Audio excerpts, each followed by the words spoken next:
Bridge की होली रे मथुरा की होली, वृंदावन यमुना किनार वाली होली, बरसाने गोकुल मझार वाली होली।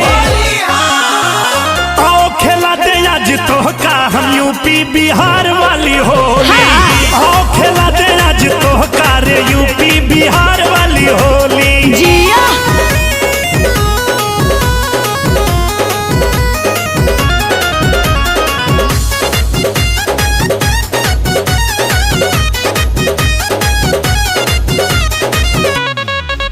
होली ब्रिज के नूरानी बिना रंग बिना पानी, जैसे खेले राधा रानी लठमार होलिया।